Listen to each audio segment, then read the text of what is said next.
Hey, what's going on, everybody? This is Mark from Solar Games, and today, part 2 on this PWCC shenanigans. So, Jason has sent me the cards in mail to me. So, I think it's time we verify if PWCC was actually scamming Jason, or we may have some sort of flipped situation here, and we'll find out. Anyways, to the lab, we're going to find out if these cards are real, and if these cards are fake, and if these are actually the ones sold by PWCC to our friend Jason.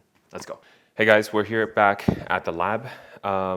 These are the 3 cards that Jason has sent to me, and first of all, they do match the cards that he claimed that he purchased from the auction. There's 2 things that it's really important about what I'm about to do here. Number 1, we're going to prove that these cards are the ones that he actually purchased from those PWCC auctions, basically making sure they're exactly the same card. And number 2, we're going to prove that these cards are fake. Both things, if we can connect them as correct, then we can at least say PWCC definitely sold the fake cards over to Jason. He then sent them over to Card Kingdom. Card Kingdom then sent them back because, again, these are actually now stamped, the ones that he sent by Card Kingdom. I'll show you what that looks like. So right here, if you can see, there's a indentation like on the surface of the card. Basically, Card Kingdom took they probably have some sort of tool that can press into the card. Essentially, this is just going to mark the card as inauthentic, a fake card, essentially, right? So that they can't be unsold, they can't be sold again, and that they're pretty obvious that they're fake. The Bitter Blossom was never sent to Card Kingdom, and thus, this card never has that indentation. So you can see this is just like it was normally. So this is just something. So let's first figure out if these are indeed the same cards. Now, I won't be able to put this on both cameras, so you're gonna have to follow along on your own. But essentially, for the Bird of Paradise, what we're looking for is the top right corner here. You'll notice the top right corner, there is definitely that like wear and tear on that same area. That's just like what is pictured from the auction. The top left corner has a little bit of a nick, like here and here. That is also what's pictured inside the auction. And lastly, kind of noticeably, maybe, the top right here is a little bit worn. So let me see if I can get that on camera a little easier. Maybe that one's not going to show as easy. Let's see if that black background will help. Yeah, it's a little bit rough, but you can kind of see the top corner right here is a little bit worn, just again like what's shown in the auction. Okay, now taking a look at the back of the card here. Sorry, I dropped the card, but there's reason that this doesn't really matter. Okay, looking at the back of the card, there should be a wear and tear on the bottom right corner, bottom left corner here, and you can see there is definitely that. And then if you look at the top left corner here, there is definitely a nick right there. And then the top right corner actually looks perfect, which is exactly there. Around the 3/4 mark, there should be a nick on the top, and we can see those right there. And so that this I can tell you is exactly the same BOP that was pictured from the PWCC auction. So the BOP is good. It is the same card as that one that was sold from Card Kingdom. Okay, so next we will look at the Phyrexian altar. First of all, the most obvious one is this, mythic rarity Phyrexian altar here from Invasion. So anybody who knows what's going on, you already know. This rarity does not exist back then. It should not be orange gold. It should just be gold. That's basically somebody who doesn't even know what's going on with magic cards. The first thing we're going to look for is there should be a nick on the top left corner here. As you can see, there is a small little nick right there. And then as far as the bottom of the card, they're pretty good. I mean, there's some wear and tear all along the edge, and I can see there's definitely wear and tear along the edge. Again, that one's a little harder to show up on the camera, but I can see it myself. Okay, flipping to the back of the card here, there should be a wear and tear on the left-hand side. Right there, there should be a white spot right there. Yeah, it's kind of like showing through the camera, but it is really tough. You can kind of see it's right there. And that's about it. The rest of the back of the card looks pretty good. And then this part is really hard to see on the camera, but the back of this card actually has kind of like almost like a crisscross type of thing going on here. Originally I thought this was the light, and later on I actually realized this is probably part of the bad print quality of these fake cards. Okay, last card is going to be the Bitter Blossom. And this card is pretty banged up, but the biggest beat up is going to be the top left corner. As you can see, there should be a nick right there, and that's right there. And then bottom left corner, there should be a nick right around here. And there's one right there. And then of course the bottom exactly like it is. And then if we look at the back here of the card, flipping over to the other image, we can see the back of this card should be pretty good. And there shouldn't be any nicks. I see a little bit wearing on the top left corner here, but that's only showing up on this card. It's not really showing up on the image, but by and large, that's the same. There should be a little bit of nick or lip on the bottom left corner here. And again, this one is hard to see on camera, but I can definitely see that just looking at it with my naked eye. So I would say, given what I've seen of all these three cards, this matches 100% the cards bought from the auction. So I have no doubt these are definitely the ones to purchase. So the second part is we're gonna just do some tests and see, right? First of all, just looking at the cards in eye appeal, I can tell you right away that this card right here, I don't even know which card that is way too shiny. So if you take the three cards here, you can see this is definitely from a different print run of fakes than this one. So you can see how shiny that is on camera. You see the glare. You see how, notice how the other two cards don't do that. Like I can switch the position, you'll see it's still gonna do that glare, and then does not translate on the other two cards. This is because this is a very, very smooth, like, I don't know, like polished or, you know, plasticky surface. So it has this really crazy shine. It's like a mirror, right? And I can tell you pretty much all Magic cards don't have this problem. Here's some real Magic cards here. You can see it does shine, but it doesn't shine quite like the same way. So I'll put it together as a comparison. I'll put that one card right in the middle, and you can see the difference here. You see how that card shines more than others? Here, I'll put it on the side or outside so you can see it right there, the shine, and then it kind of dulls from the other cards. Now, these cards are much more closer. So there's two fakes and two real ones here. But notice how the Magic cards do actually reflect light. They show white, whereas these two fakes here, they don't quite show light in the same way, right? So these are a little bit more subtle, but you can notice right away that these cards are different, okay? Number two, obviously, more importantly, is that you can tell the coloring is off. So I'll kind of show you what I mean. These two here are real Magic cards from my personal collection, a Thorn Elemental and a Savage Offense, right? And you'll notice on the back, these are the coloring that's normal in a Magic card. Now, you can see there's some variance, obviously, from set to set, right? Obviously, from here to here, they're going to be different coloring. But at the same time, like, you know, on camera, it's hard to see. But one thing I noticed right away is that, like, these kind of Magic, the word Magic the Gathering on here is like really dirty. And by that, I mean, if you look closely, we'll take two cards here. We'll take, for example, Thorn Elemental and the Bird of Paradise. This is probably the best example here. So these two cards, okay? Look how different the lettering and the Magic the Gathering looks.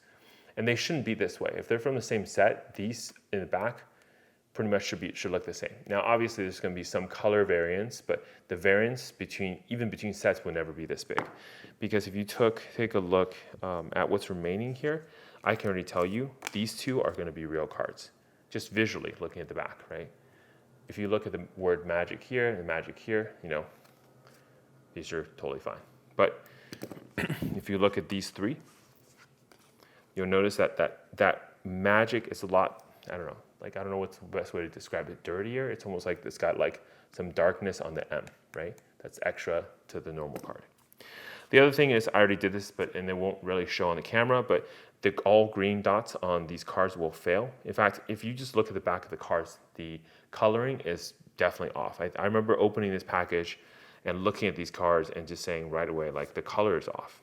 Now, looking at the front of the card, one of the reasons why people love old school foils is how deep that foiling looks, right? So look at this Thorn Elemental. You can see that foiling and how deep it kind of looks. Obviously, the image is not foiled, but the rest of the card is.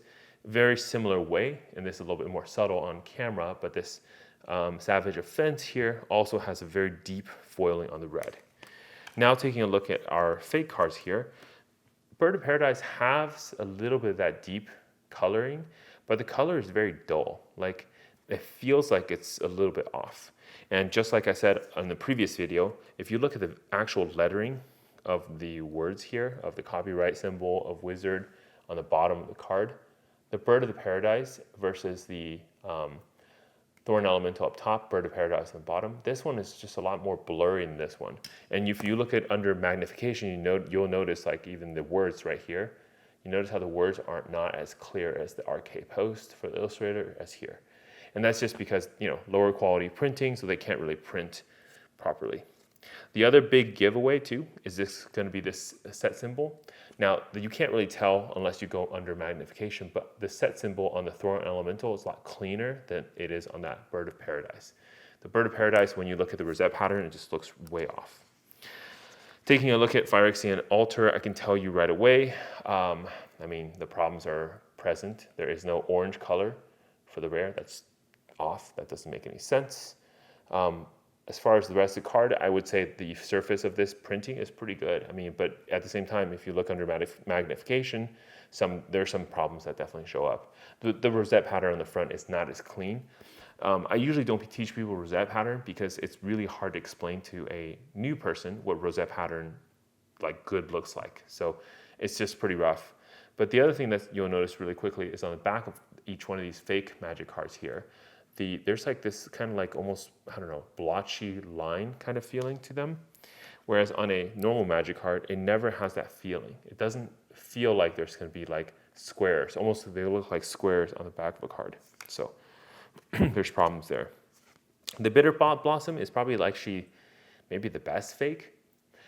Except the only problem I have is this image just feels really something's off about it. It's low quality.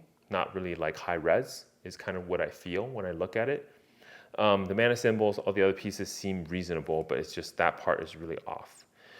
One other thing I noticed about all three of these cards, about two of these cards, is this TM symbol, right? So if you look at the TM on the card here, this and this, it's way too bright, right?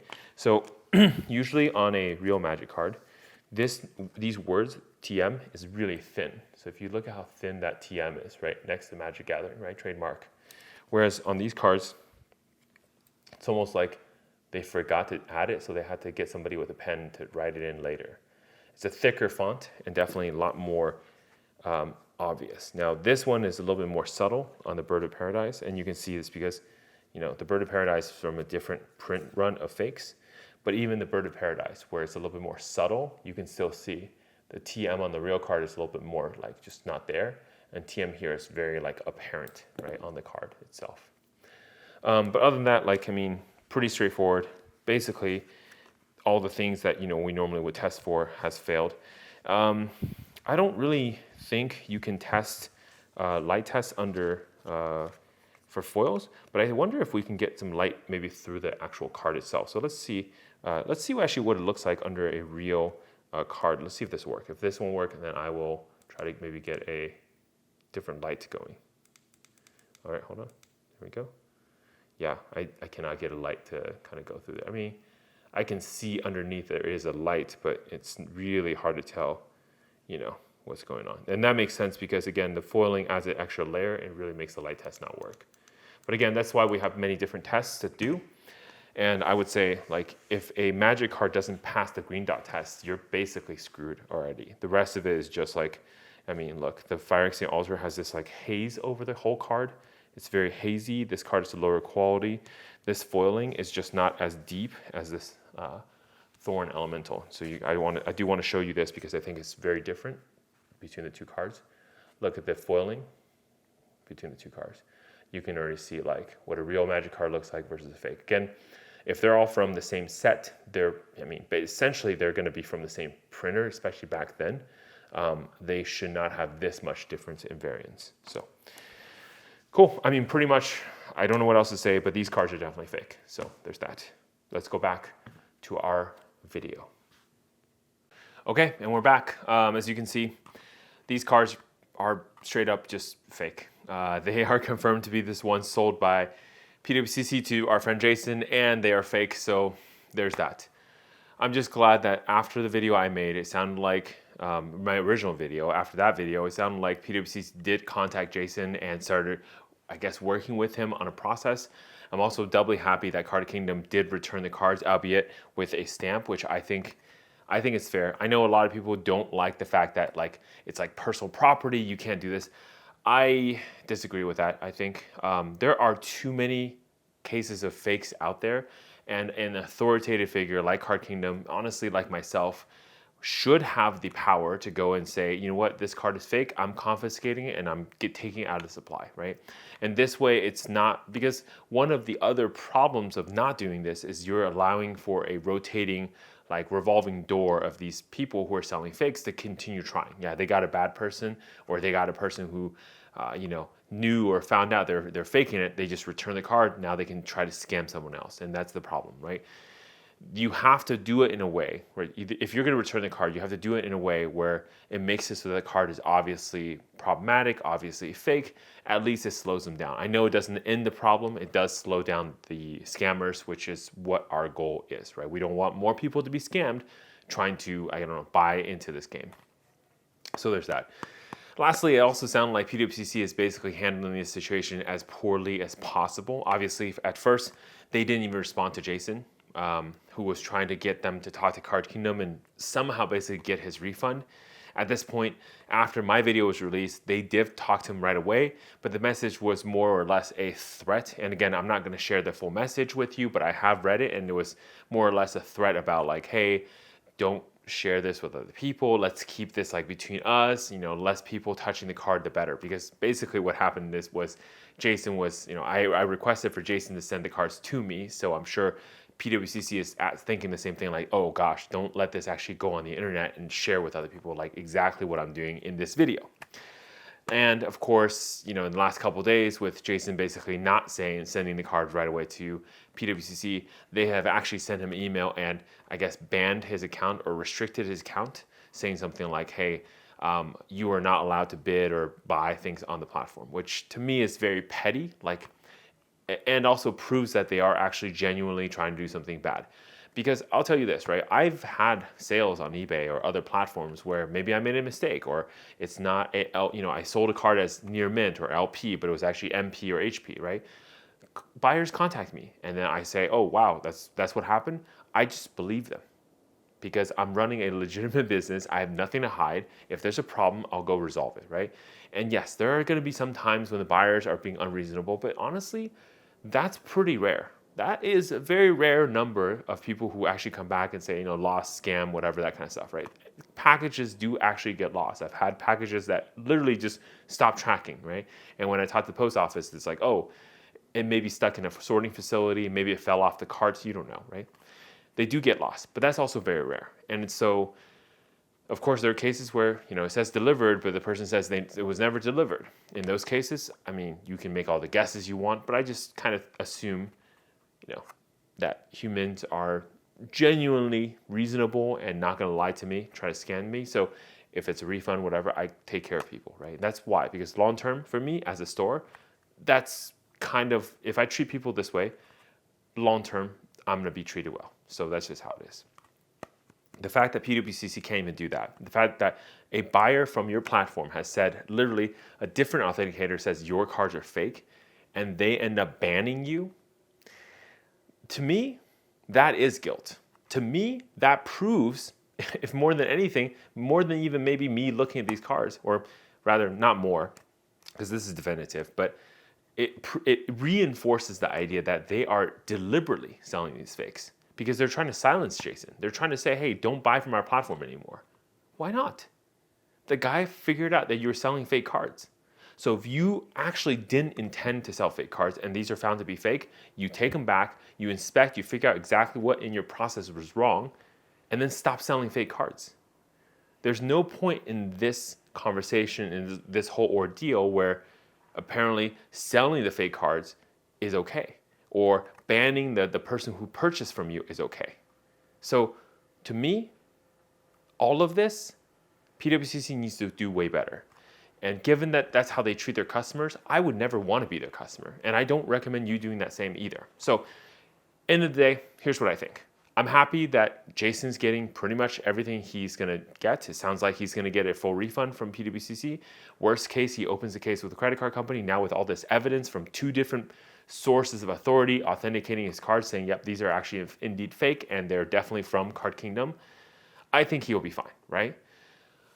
Long term, though, I would just say this. For everybody who's watching this and who kind of heard this, and I know a lot of you guys already know the truth about PWCC, and yes, you're not going to buy from them. But I'm just going to tell you, I would not buy anything from this website. I wouldn't trust them with anything. If this is how they deal with customers that pay them large sum of money, if this is how they do authentication as an authoritative figure, why would you trust them about anything else? In fact, if you ever purchase anything from PWCC authenticated by MBA, I would just assume those are fake now, okay?